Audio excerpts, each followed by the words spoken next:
Welcome to the Battle Buddy Podcast with Keith McKeever. Keith, you're muted. Thank you. Of course I was muted. What a great way to start a show, everybody. Anyway, I've got Kijana Prowant here. She is with Project Steel. She is tackling the homelessness problem in San Antonio.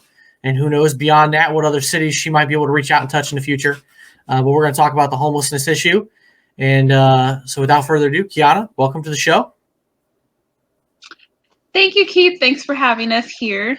And thanks for calling me out on having myself muted. Sorry. So it's all good. You know what? Hey, if we can't laugh at ourselves, what can we laugh about, you know? So tell us a little bit about your military journey. What got you to sign on the dotted line? Where'd you serve? What'd you do?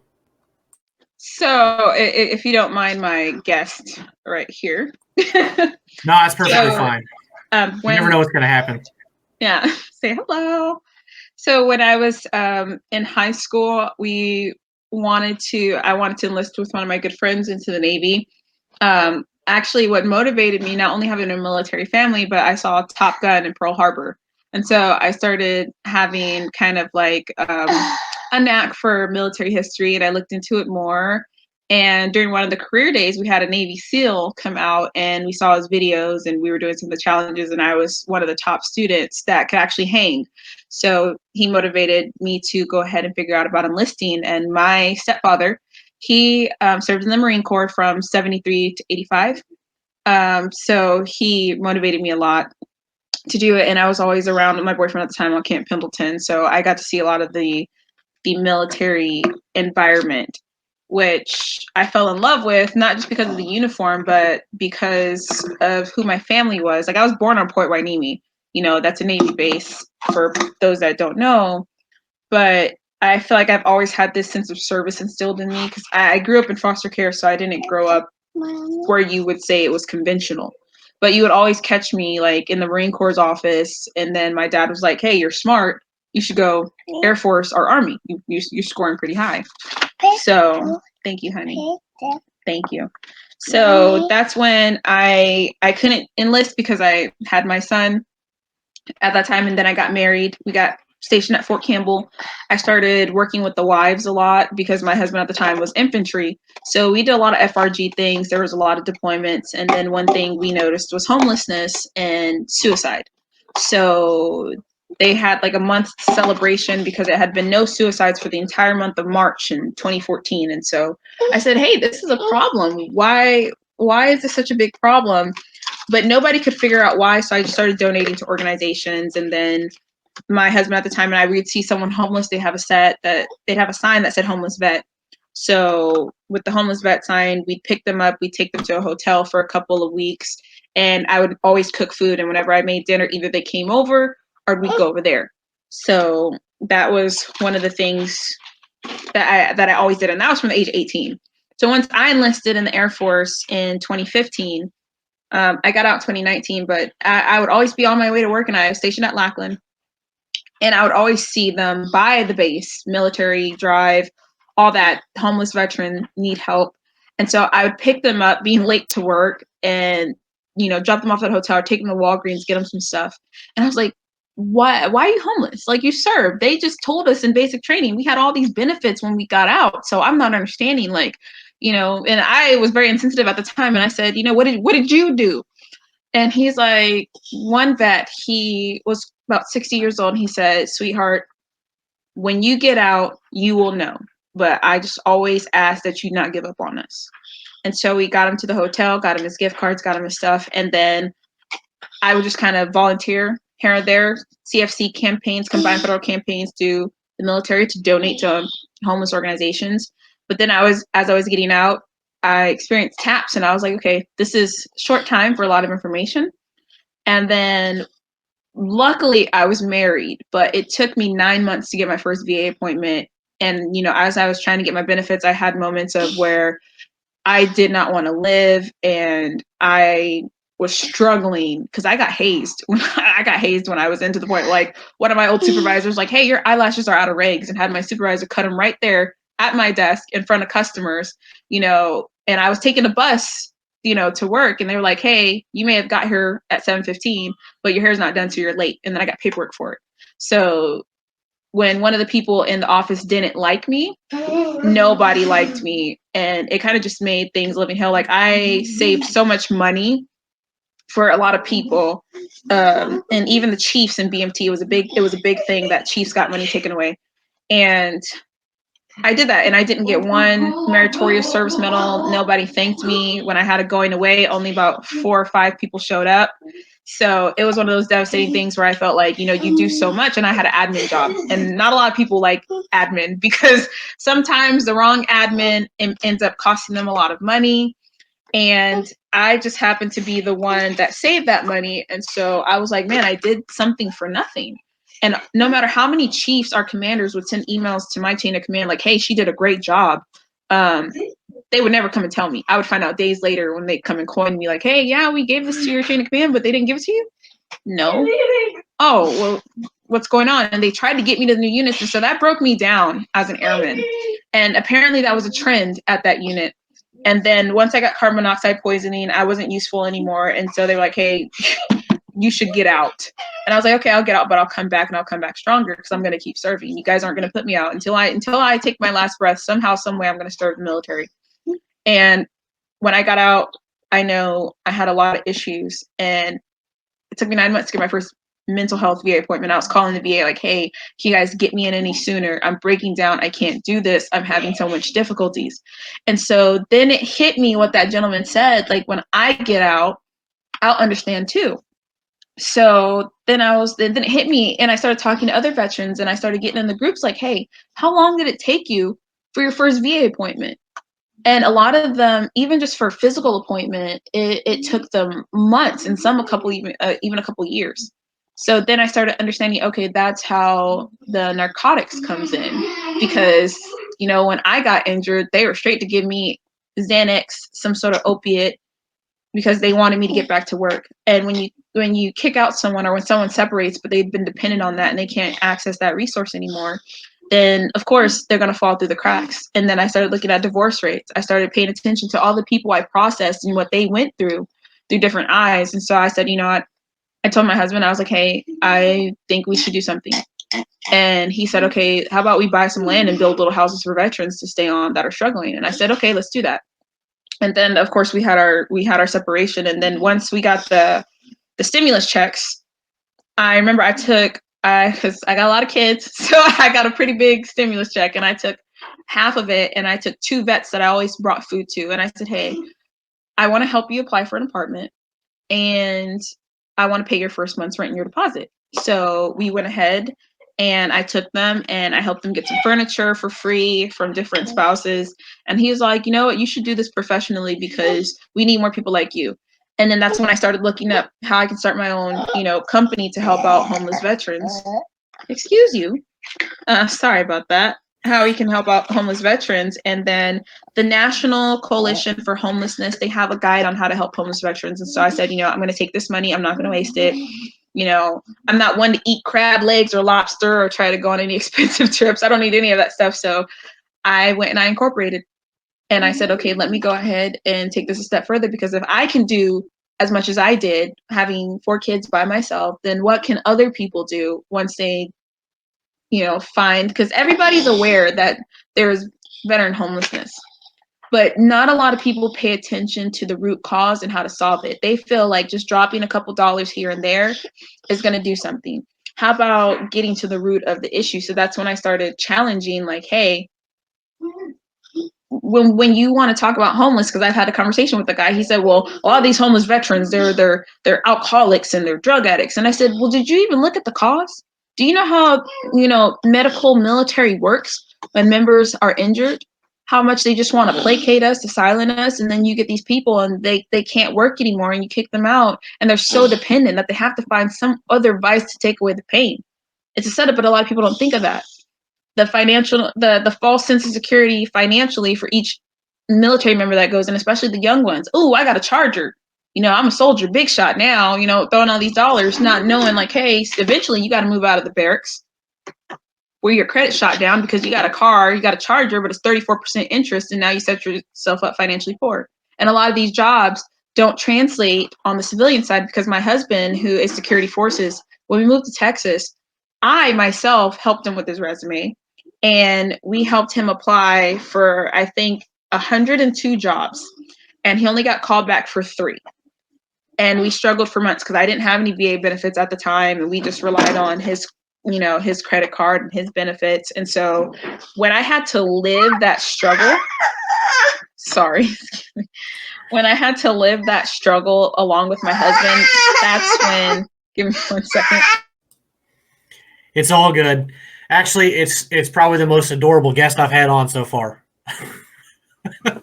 You can't you just never know when kids are gonna come in and cry and need something. So, but that's a lot to unpack there with toxic leadership and all the root causes for homelessness and all those things. There's so much there. Yeah, sorry about that. But yeah, no, definitely you're right about toxic leadership, because as I had to do before I incorporated, but before I even started asking for donations and reaching out, I talked to a lot of people like, hey, when you got to that point of not wanting to live, what was the issue? I know it's personal, but educate me so I can help others like you. And they'd be like, yeah, they're my toxic leadership. We get put like there. For instance, there was a guy I helped, and I told the story yesterday that he had financial issues. And in the Air Force, if you have financial issues or you don't pay any bills, you get paperwork for it. And then if you get too much paperwork, they start putting you towards separation. He was having a lot of marital problems due to his financial issues. And at my job at the time, I was in employment and classifications. So I dealt with, fixing the job. So if you try to commit suicide or you get arrested or you're on the process of separation, we change your AFSC, which is the equivalent to Army, Marine Corps, MLS. And I looked at it, and his wife came in and she's all like, they're taking him, they're kicking him out. It's not right. I've been telling them, I just don't know who to talk to. So she sat with me, and we went through his stuff with his, permission. And I called a CSS, which is Commander Support Squadron. And luckily, the person in his unit I was really close to because I taught her everything she knew. And she's like, yeah, I don't know what's going on, but he hasn't been able to pay any of his bills. And we just figured he was, fucking off his money. And so I went to finance and said, hey, tell me what's going on. Why does he have this code? And they said, oh, he has a debt of over $100,000. And I'm like, he's an E4. Why does he have a debt of $100,000? Like what happened? Did he get a, selective retention bonus? And because he's in trouble, he has payback? He's like, no. And it turned out that he only owed $1,000, but the new person accidentally added a couple extra zeros. So it was completely their mistake. And I expedited a CMS case to the Air Force Service Center, and we actually got it solved. And he got that money back. And I got in my car with my friend who was CSS that goes there. I said, let's go talk to your commander, because I know you're not going to tell him what needs to be told. And I said, Colonel, I hate to tell you this, but you guys messed up, and you guys put this man in a position that he shouldn't be in. So I think you guys owe him an apology. He's like, well, I know you do good work, but who are you to come in? Like, does your supervisor know you're here? I said, he don't need to know I'm here, but what I need you to know is that this man who tried to take his wife asked for my help because you guys didn't dig. And I showed him all the paperwork from finance and how somebody messed up and how we fixed it. And luckily, we were able to give him back his AFSC. But at that time, he lost his trust with the Air Force. And he was like, you know what? I want to cancel my reenlistment. I don't want to stay in, because I tried to tell them like this was going on. And that was the first time I actually, because when you said success stories, I was thinking about the time that that was my most successful story that kind of stays with me. And a lot will say, yeah, let's raise suicidal awareness. They'll have the briefings and the meetings, and they'll say the possibilities, but these supervisors don't necessarily care. We had a whole briefing for E4 and below by all the tech sergeants, the E6s, called Back to Basics, where they told us, hey, you guys keep getting paperwork and it's making us look bad. We earned our stripes, we deployed, and we want to move on, and y'all are stopping us, so cut it out. And I was about to say something, and my mouth got covered. And one of my friends on Facebook, we talk about it all the time, where he was like, you could have gotten in a lot of trouble. I said, yeah, but they weren't doing their jobs. So it gave me a lot of the information I needed, and it helped me ask the right questions. And that's when I came up with Project Steel. Because as an Army wife, one of the missions my first husband went on was strategically take and extract to an alternate location. I know other branches call it something else. And I said, hey, when it comes to solving the homelessness crisis, it's not just about other organizations. I commend them for even getting to where they can do something, but it's not just about paying that first month's rent. It's not just about giving that deposit or putting them in a shelter. Like, you guys know how the VA is. Why aren't we doing something to where they can focus on their mental health first? Because you're putting them in these jobs, you're getting in these apartments, but if they cannot maintain that employment because they can't take care of themselves, or they're being neglected by the services that they were supposed to be given, then it's just a continued cycle. And you guys are taking money and just throwing it away. It's not actually doing anything. I think of money as an investment when you put it somewhere. So I want to invest in each veteran. And I said, let's get this ranch. Let's style it like on-base housing. Let's have community center, where they stay in temporarily. They can build their home where they can stay there for a couple of years because each case is individual. Let's fix their credit. Let's let them do holistic healing on the, horses, dogs, gardening, different modes of healing. Let's do it all here. Let's not force them to go out. Let's brush up their skills. Let's brush up their resume. And then once they've established their credit and they've gotten everything together, then start pushing them into the workforce a little bit, push baby bird off the tree, let them fly a little bit. And if they struggle, we pick them back up. That's the only way we're going to stop this cycle. Some of them, they owe a lot of child support, so they lost their licenses and they can't get jobs, or they go to jail for panhandling. And when they come out, they try to get a job, but because they're a criminal and that's all that's seen, they can't get that job. So boom, they're right there on the street. So once I did that, I formulated a plan. And I mean, like, I have notebooks filled with step by steps of, if you're a veteran and you come into the Project Steel, village, what would happen. And based on my research and what a lot of veterans who were homeless requested out of the 71 I have helped, I feel like it was a solid plan. So I started moving forward on it. That's awesome. There's a lot of impact that can be made, and had a few different thoughts there because you kind of hinted on it. It's just basic needs, right? Nobody can grow until their basic needs are met. Food, water, shelter, that just those general safety things, putting them in a good environment. You can't grow without it. You can't grow flowers in your garden unless you put the seeds in the soil first. And they got to sprout and get their roots. So there's a lot to that. And I've kind of noticed the same thing, which is what kind of started this podcast, is realizing that people were reaching out for help on social media and that they were struggling in different aspects: financial, personal, close relationships, lack of connection to the community, employment issues, and it's not just, good jobs. It's just, jobs that pay the bills and are jobs that people want to go to, really good employment.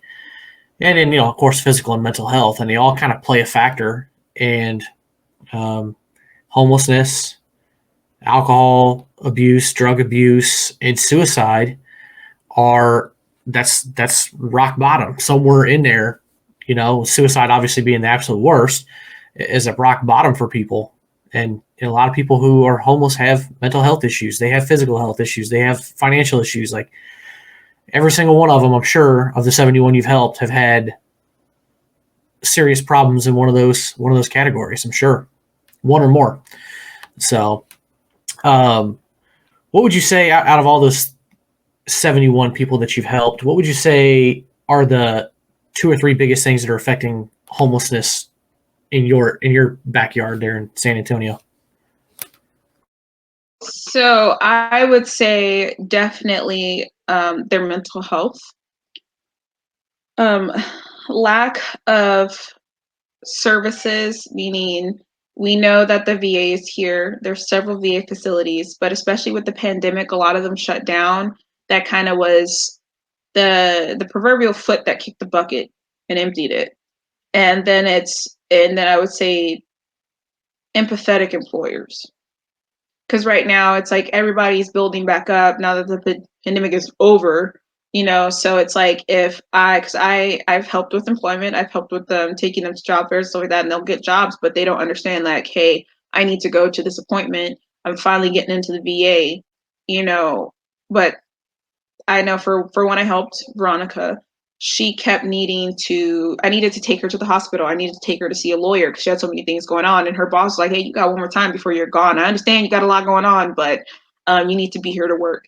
And then she was like, I don't know what to do because I need to get a house and I need to get these resources, but a lot of them you have to go into. And so it kind of upset me because a lot of employers that I've helped veterans get jobs with are kind of like that. They're trying to meet their bottom line. They hire you for a job. They expect you to do that job, which is their right. That's their business that they put money into. But if you're going to pride yourself on serving veterans and being a part of the military community and you want to be helpful, where's that help end at? Does it end at giving them a 10% discount or hiring them and saying that you hired them so you can, get a pat on the back for it and then nothing else? Because obviously, if you're wanting to help veterans, you would understand what comes with it. So that was one of the things. But luckily, we found a few that are very empathetic because themselves, they were veterans. And then also, too, you have veterans that own jobs out here, but they don't give a damn about their brothers and sisters because it's like, hey, they should have did what I did if they wanted to get here. And I've been nose to chest because I'm short. I've been nose to chest with a couple of guys. We got in heated discussions about that. And I was straight up, like, F you. Like, how could you do this? Like, your oath doesn't just end when you get out. You don't leave things behind because how are you preying on your usage of the VA, but then others who are struggling, you just look at them like they're beneath you? Like, I'm so glad I didn't serve with you because if I got deployed with you, I'm sure you wouldn't have had my back. So no wonder what your unit was like. So I feel like those were the biggest issues. Those are definitely the kind of people that were in your unit. That kind of toxic leadership, looking out for themselves. And I guess I might go a little off topic here, but we were both airmen. It's integrity first, then service before self, and finally excellence in all we do. And I don't know about you, but I think from the moment that I heard those core values really struck a chord with me in the way I was raised growing up, and it just made sense. And I will flat out say today, those are still 3 guiding principles in my life. And for those people to just be like, screw you, like, I went to the VA, I got my help, why should I help you? Like, I don't know, because we're one big family and that's your brother and sister. What kind of person are you if you're not going to help? And I'm not saying you got to fork out money or you got to bend over backwards, right? And risk your company and your profit, whatever. But there's something that every single one of us can do for our veteran brothers and sisters. I don't have, if I don't have billions of dollars, right? I'm not Oprah Winfrey over here where I can just say everybody gets a car. But what I can do is I can have this podcast and I can bring people on like you and other guests to talk about different things to educate and inspire other people. You can be right there in the trenches and pull people out of an environment and put them in a better environment and help give them some tools. Some of it's on them to use them, but you can give them the tools to try and change things around. So, yeah, I don't have much use, honestly, for those kind of people who say, not my problem. I won't apologize for it either. Yeah, I completely agree. And when I first started Project Still, I would go on certain veteran pages like, hey guys, I'm starting a nonprofit and I'd like to help out. So these are the questions I have. I'm not advertising to ask for money.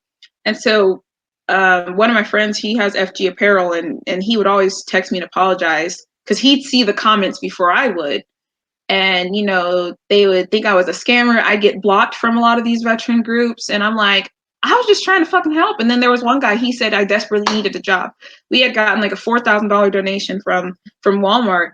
And I was like, okay, well, I want to help you with employment. So I called him and I was like, hey, I'd like to help you out. This is what the job we're doing. We're barely starting. But, before I could even offer him and say like, hey, we have money, we're legit, he blocked me. And then when I tried to go back to the group and was like, hey, guys, I'm legit. I have the paperwork. We're registered with the state. This is not a scam. They blocked me from the group and they wouldn't let me back in. And then a few started coming into my messages and challenging me and calling me a scammer. And then it was just like, so I understand there's like not a lot of trust And that's when I figured out about what happened with Wounded Warrior Project. So I didn't talk to anybody from there, but a lot of people were like, "Oh, you're probably going to be like this, and you're putting all the money for yourself." I said, "I'm permanent and total. I get enough money from the VA that I can live comfortably with me and my children. I know how to budget for money, so I don't need any funds from this. That's not what I'm trying to do." But for them to for me to be their sister in arms and ask for help, say, "Hey, I want to help other people." A lot of them came out the woodwork with a lot of nasty things to say instead of help. So that's why I was like in the Warrior Council, I was actually terrified to ask for feedback because I was like, one of the times I've asked for feedback on one of the other pages, I think Vetrepreneur Tribe, I tried asking in there and I got a lot of insults as well in there too. And so I took my post down and I cried because I was like, why doesn't anybody else want to help? Like there's a veterans creed. And I was like, I just want to help, but a lot of people are attacking me versus helping out. So when I started seeing it in person, I wasn't surprised anymore because I was like, if they're doing this on the internet, I'm pretty sure they're doing it in person. But I'm a little spitball of fire. You're not going to be some 6'3" man, talking about you're a retired sergeant. I'm just a little girl with big dreams. You damn right I am. I'll shoot you in your shin and bring you down to my level if you really want to get like that. But I'm just trying to do what I can. Why aren't you helping? What are you doing? You got comfortable. That's what that was. So my temper is a little bit of a challenge because I'm like a lone woman in this with my best friend, and I went to the VFW and I was like, hey, I want to throw on this, and I know you guys donate. Can we get some help? And one of the old guys, he looked me up and down and he chuckled and elbowed his friend and nodded at me, and then they started laughing. He and the other guy's eating, and he's like, you know what? You're interrupting my lunch, but we'll talk about it. We'll send you something if we can. If we don't, we don't. See you later. And I was like, okay. I don't argue with my elders. I'm gonna go. I'm gonna go ahead and go. So. Wow. Yeah. I would imagine just about everybody kind of starting something like that. It's got to be really frustrating because I know some other nonprofits that I think go through some very similar stuff where people don't really take them serious. And it's like, I don't know why. I've seen firsthand what some of these people are doing. Not every nonprofit is operating at a point where they've got millions and millions of dollars coming in. It's all from corporate money, and they're doing things that are like so wowing in your face because they have so much money to do things and so much impact. There's, I think, 40 something thousand like veteran nonprofits. I don't remember what the number is. I heard it somewhere, but there's a lot. And it doesn't matter if you have $1 million budget and you're doing $1 million things, or if you have $100 budget and you're doing $100 things. What matters is the impact. If you only have $100 and it's making a heck of an impact, you could, that's maybe it's helping one person. But I will say one thing about your personality. You described it well. I've known you a few times through the video chats and the pre-show interview for this. And a little ball of energy is for sure. But you know what? That's what you need sometimes. You need to kind of get people out of their comfort zone and say, hey, I'm here. This is what I'm doing. Listen to me. Because it's a need. There's a lot of talk about veterans and suicide, rightfully so. But homelessness and substance abuse is second and third on that list of, dare I say, pandemic. I mean, it's bad. It's really, really bad. And dare I drive it, when it comes to, and this is what frustrated me the most. I don't get frustrated anymore. Now I'm kind of to this point where, all right, bet, watch. Okay, just watch how you missed out. But that's okay. I'll accept your help when the time comes, because if I were you, I'd probably feel the same too. Most likely not, because I have integrity first. But one of the things is, when you look at the statistic of suicide, majority of those who commit suicide were chronically homeless. I think it was like at 67% of those who committed suicide were chronically homeless or facing homelessness again and had lost their job after finding it. So that's when, when I look at a lot of, because there's a couple of organizations I've talked to out here in San Antonio, because they tell you when you start a nonprofit, partner with other nonprofits, because they may have more funds and they can delegate those funds and help out. And so it's like they want to raise suicide awareness, which I understand, but we're aware. We are aware. Everybody knows. There's music videos, there's t-shirts, there's advertisements. We know. Now, what are we doing? And one nonprofit, he made me so mad. I said, okay, with all your money and your advertising, what are you doing? I looked at your operating budget, and the majority of what you got going on is going towards operational expenses. Okay, what are you doing? If I wanted to commit suicide because I had financial issues and I came to you, what would you do for me other than listening to me? You have millions of dollars. I saw your budget for the city of San Antonio. What could you provide for me? And he was like, well, we can give you a listing of resources. I said, see, now that I disagree with. I'm not going to tell you how to run your business, but I'm saying Project Still, what we're doing is if you're in that position and you come to me and you're saying, hey, I lost custody of my kid because I haven't had a job, because I've been trying to take care of myself with the VA. Okay, sign up to our program, do our intake, talk to one of our intake people. Let's get you enrolled and figure out what's the root of the problem. You need legal help? Okay, let's find free pro bono legal sources. If we can't do it, let's get you a grant for those legal sources. Let's get your license reinstated. Let's find you some gainful employment. Start you somewhere because you're feeling like you're at the bottom and you can't get out. So we're actually going to take action instead of just talking about it. That's why a lot of people will look at me and they're like, oh, we don't see you on Facebook. You don't post a lot on social media. And I know it's important, but I've been delegating that money to actually doing things. Like when we work with the veterans of Wrinkle Court, we provide them the necessities. If they need a new bed or if they need new shoes or something like that, we go out and we actually do that stuff. So we haven't dedicated the time for the pomp and the circumstances. So, when I talk to a lot of these nonprofits out here and I asked them for help, but then I also saw how they operated. I'm like, man, we have disagreements. I hope one day you can help us out too, but we're doing things a little differently. Like I had one veteran, he kept getting arrested for panhandling, and I needed help paying his bail because I paid it the first time. And he wanted to get a job. We got him a job, but when they ran a background check, they fired him because he got arrested for panhandling. That's why I brought that up. And I went out to another nonprofit and I was like, hey, this man needs help. And I want to see what we can do for him, but we can't do much anymore because our funds are running low. We're still new. And I sent him that way. 3 days later, he called me and he was crying. He's like, I don't know why you sent me there. They didn't do a damn thing for me. They kept forwarding my phone calls. They said they couldn't help. They sent me to GI Forum, and GI Forum said it would take this long. And I felt so bad. And I felt so bad. So I was like, okay, I need to work a lot harder. And I was like, I'm so sorry. And luckily at that time I had gotten, I was getting stimulus checks every 15th. The only reason I took an advance was so I could put money towards them. And luckily I was able to help him out, and he moved back to Nebraska to be closer to his daughter. And that was my biggest success for him. He's actually doing really well now. I need to start keeping track of him, but he's doing really well now. But it kind of felt really angering for me is that, they say nonprofits help other nonprofits, but I didn't get a damn look of help. But the people at GI Forum was like, hey, can you help us with these resources? You know how to get access to this. Can you send them to me? And I was like, you know what? I'm not going to hold it against you.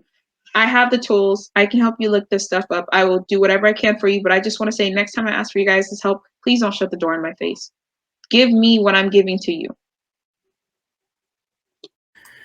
Well, one way to look at it, I don't know if this helps any, is they may have not been able to help you with that person individually, but they've probably helped you in more ways than you think, of showing you other ways to do things, forcing you to be creative, to find other solutions for people. So, I've seen people in situations like that, bad employment and stuff like that, or, stuck at a job, and it's like, you know what, this is an opportunity for you to learn from bad leadership, what not to do. This is, for a business that's ran bad, like if you're going to run one your own someday, how to run one the right way, learn from their mistakes, learn from their bad attitude. And so you probably learned a lot more if you really sat down and thought about it from some of these, people not really helping. Oh yeah. I got a book of knowledge, man. The Bible ain't got nothing on my list. So with the homeless problem there in San Antonio, I didn't know if you happen to have this number or not. I looked it up somewhere. This was a few weeks ago, so I got it in my notes that in 2021 there was roughly 40,000 veterans nationwide had taken advantage of some sort of VA program on that. Do you have any numbers at all, or any idea roughly how many homeless veterans there are, just for painting a picture wise in San Antonio? So San Antonio, last time we checked, unfortunately, the VA hasn't really updated those numbers accurately, especially due to the pandemic, because the last numbers we got from them, they calculated from 2019 pre-pandemic, including suicides. And I would say there was over 300 homeless veterans in the city of San Antonio, about 2,100 estimated for the whole state of Texas. The majority of them are in Austin, so they only give us roundabout ballpark numbers on who can be homeless, because especially with all of we feel like that may have increased because once San Antonio's eviction preventum memorandum signed by the judge ended, I have a friend who worked in the apartment complexes, and she's like, hey, we're evicting people in a matter of a few days. Like, we're forcing their stuff out. So I know once that safeguard was there, it was lost. But I do know a lot of our shelters out here are overflowing, but they can't give me an accurate number of a lot of veterans. So it's kind of like, hey, I get my I don't want to call them clients. I get my brothers and my sisters from others who are trying to help them out that inquire them. So that's our number's not official yet. We've been working with the city of San Antonio, and I've been calling the mayor's office like, hey, we need an accurate number. You're putting signs Military City USA and you're trying to bring in more people, but I need an accurate number for those few that fell through the cracks. And so I'm still waiting on it. I call them 3 times a week. So I'm still waiting. Hopefully we get an accurate count soon, but it's kind of hard to keep track with everything that's going on. So many people are moving in. And the woman told me, she's like, so many people are moving in. We can't keep track of what's going on, but I can try my best to see what shelters and what the VA says. And I try to talk to the VA, but trying to talk to them is kind of running in circles. So There's no doubt about it that you're never going to get a straight answer out of it. I was just kind of curious just to paint a picture because I would imagine that those numbers are a lot higher. I know the eviction moratorium was in place for almost 2 years, and whether that's people being kicked out of apartments or people being foreclosed on in their homes, it's happening. I've been in real estate for 9 years, and I was talking to another agent the other day, and in our market, just in foreclosure sales, has been pretty dry for 2 years, and she had 4 or 5 appointments in one day to go out and take a look at properties and get them ready for the market. So it's happening. Those numbers will probably continue for the next 6 months to a year to swell even more. So the problem isn't probably going the right direction, I would argue, anywhere in the country right now. And I would say, especially with this this COVID vaccine mandate that they had, because I know I can't speak for the Air Force fully, but I know for the Army, me being in a lot of the spouses groups, a lot of spouses were panicking like, hey, how do we get mortgage help? Because my husband, he's getting separated next week because he refused the COVID vaccine, or they're not, filling out those, they're not processing the religious exemptions. So I started seeing a lot of wives on the military spouse page saying, hey, my husband just got separated.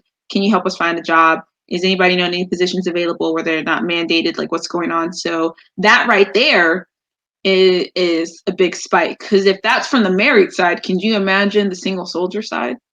And there's a lot more of them than there is of the spouses that I'm seeing, at least on the internet and the several pages I'm involved in. So that was when I was like, hey, I need to figure out something.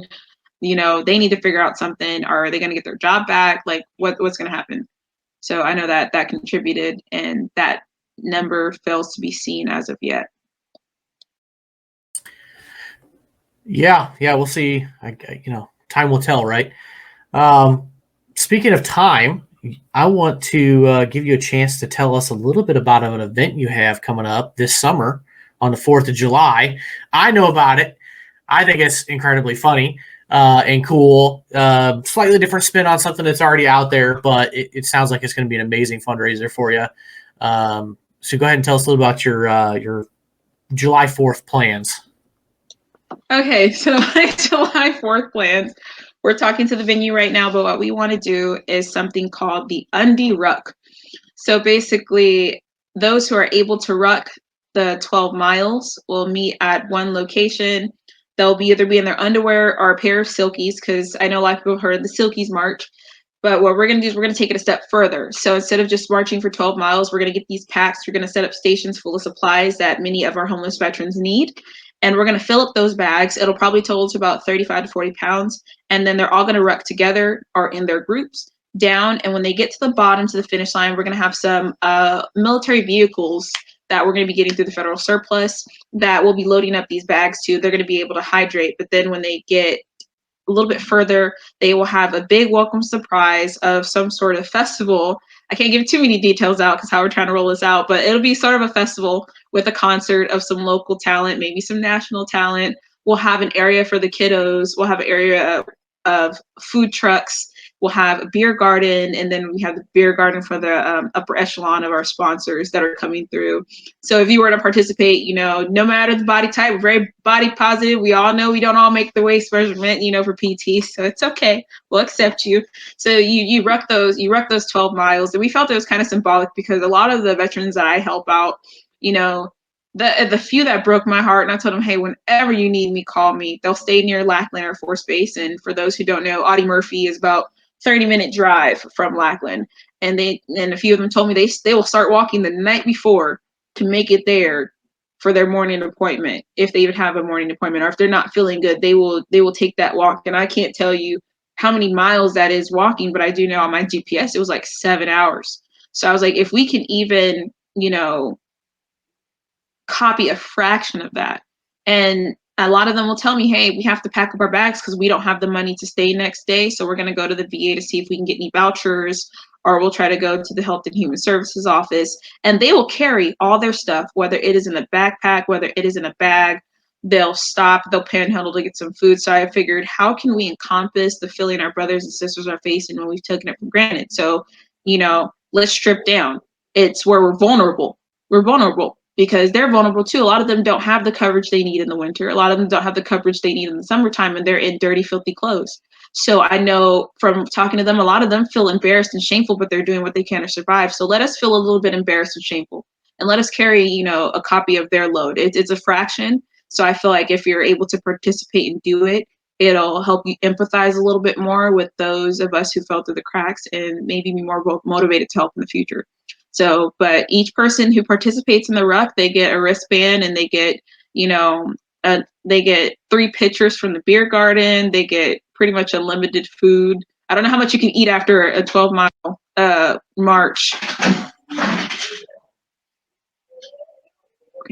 I don't know how far you can go with a 12-mile, march and want to eat, but it's there for them. And then also getting the kids involved as well, because they get to see, their parents participate. They get to cheer their parents when they come home. We are going to have an art station where Michael's is going to be donating. One of our local Michael's is going to be donating the supplies, and the kids get to make art for our veterans, so that when we build our facility, which only take about 60 days, I actually just found out it takes 60 days to build the whole facility. All that art will be going up into the rooms and the hallways and the common areas. So it's kind of like that big, hey, let's do something extreme for them that did something extreme for us. Awesome. Yeah, that's why I said I really like the idea, because it expands on something that's already great, because Irreverent Warriors does those silky hikes, and it's really good for the mental health. But to take that as kind of a spin, and the backpacks, and carry the load, and let people kind of feel it, I think is incredibly powerful. So I can tell you, I would come down and join, but San Antonio is a little ways away from Central Illinois. I don't know if I'd make it 12 miles, but if there's food at the end of it, I it could be a motivator.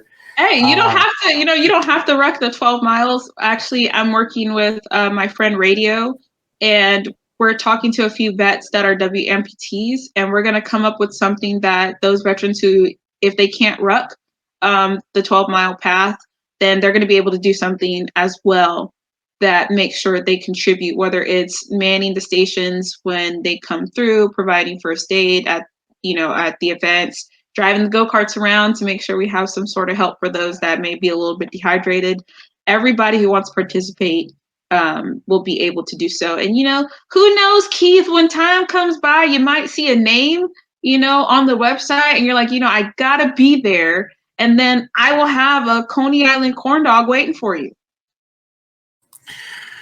One Coney Island corn dog. Yeah, it's almost tempting to go make it all the way down to San Antonio. I haven't been down there in years, obviously. But you could give those guys a bullhorn, by the way, and you could just have them along the edge of the of the road, and you could just have them not harassing in a bad way, but you could just give a little verbal motivation to everybody walking and hiking. If you know what I'm saying, the military version of a little verbal motivation. Yeah, we have some Jodies going too, Yeah, there you go. Sky's the limit.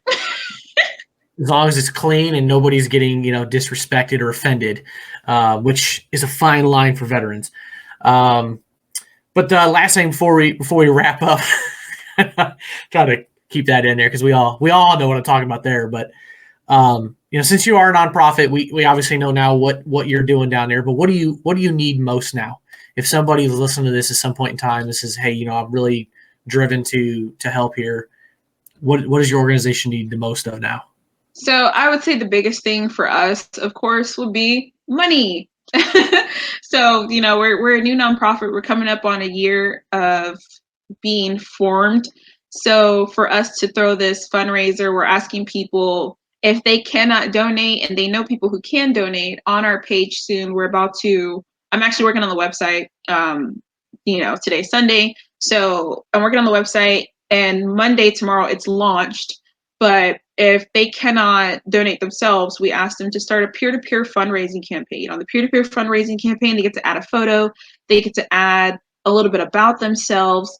They get to say why they're raising money, what they learned about veteran homelessness, and we get funds through that way. And for those that are in San Antonio or want to fly out here for this, we ask that, register, pay the fee, register, start your own campaign, expect your box of silkies or briefs that are going to be customized. I'm roping Ginger into this. So, and we're going to have some merchandise coming out too. So when you purchase the merchandise, it helps us with our events. At least you get something out of it if that's one of the things you like. So that's the biggest thing, because our kit that we're customizing, and luckily we're getting a big percentage of it off. That's the whole motivation behind this, because luckily we're in the process of getting land donated, and we already have our concrete and our well and our septic that's going to be donated as well. So it's like, as soon as the event ends and we count the funds, we say the thank yous, our kit is going to start being driven down from Oregon all the way to San Antonio, and it will be put together. So that's the most important thing, because with everything going on, and that we all see on the news, a lot of people are being affected by it. A lot of people need us, so we're trying to get this kit together, and that's the big thing behind this fundraiser. So any help that we can get, even if it's just $5, $10, price of a McDonald's cheeseburger, we will take it, and we will be very grateful for it. Absolutely. So you heard it there. If you feel inspired, please donate or help out however you can. You know what? And sharing social media, share it on social media. If you can't donate a dime, share it, because it might hit 2 or 3 people that do feel motivated to do that. So all eyes on us are good eyes. Absolutely. The more eyes you see that you get on, the better that your mission goes. I say the same thing for my podcast. Like, hey, even if it's a topic that's not of interest to you, please share it. Please share it with your network. Share it within the veteran community, because we got to help each other. So, once again, your project is called Project Steel. Unlike some of the last couple episodes I put out and I had to spell it out, this one should be pretty easy. Everybody should be able to spell the website. It's www.projectsteel.com. I know, inside joke on that one, Kijana. Last couple I had to spell out because they were spelled funny. Wanted to make sure that the listeners could understand it, even though it's in the show notes. But so everything will be in the show notes. Go find it. Follow Kijana, what she's doing. And you know what? I got to ask you, make sure you're taking photos of this, because I really want to see all this set up, the well, the septic, the building. Like, I want to see all of this stuff, and the silkies, because that's always funny. So, well, Keith, actually, when this is over, I'll let you in on a secret, but I guarantee you there will be lots of photos and videos of what's going on. I can't spill the beans for the public, but I'll spill the beans for you afterwards. So you'll be excited for it, I promise. Well, I'm looking forward to it. So once again, I appreciate you being here, and take it easy and keep grinding hard for all of our brothers and sisters that need it.